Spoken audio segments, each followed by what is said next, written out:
ça à cause de l'État, à cause du gouvernement. Donc, ils ne soignent pas les problèmes de l'eau, les problèmes des tuyaux, tout ça. Les tuyaux, nous avons de fer là-bas. Nous avons.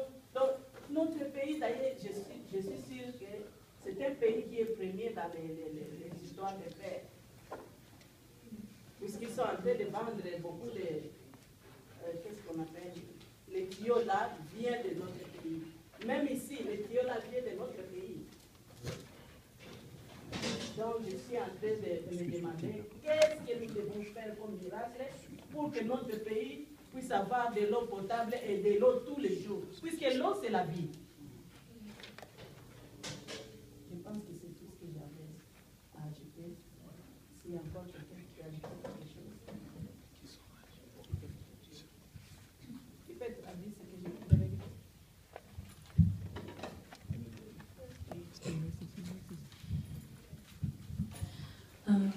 So in resume, or what she was saying before, what also I was saying as well, it all comes back to the government in place. So a lot of times we're paying for hot water, we're paying for all those utilities and things like that, but we're not getting them. But the only thing is, you're obliged to pay every single month. You're obliged to pay all the time.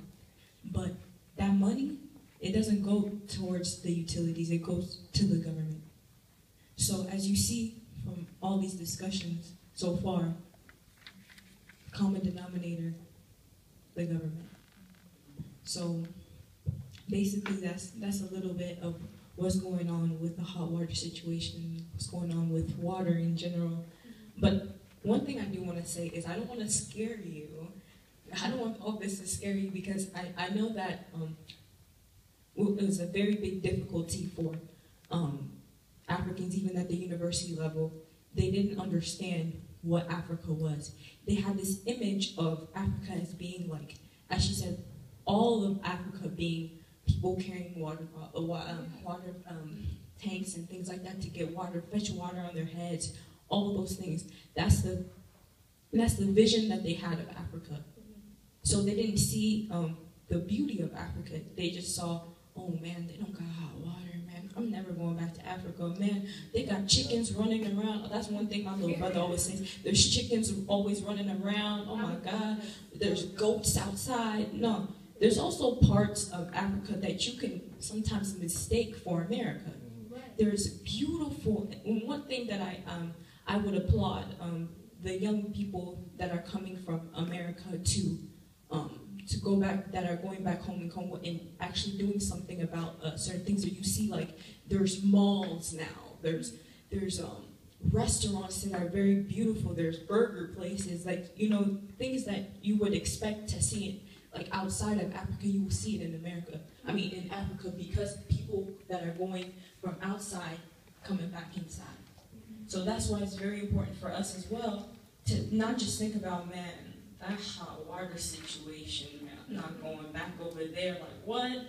No, but it's also important to be like, man, there's things going on, hot water situation, there's low level technology back home. I want to be that person and go back home and do something. That should be the mentality that you should have. You should be like, man, I want to go back and make sure that we all have good water, that we all have technology, that we all have iPads. You know what I'm saying? Yeah. So that's a little bit. That's good. That's good.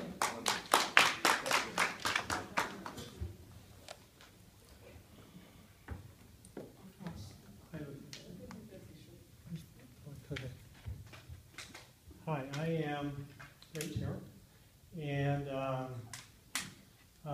this is to the parents.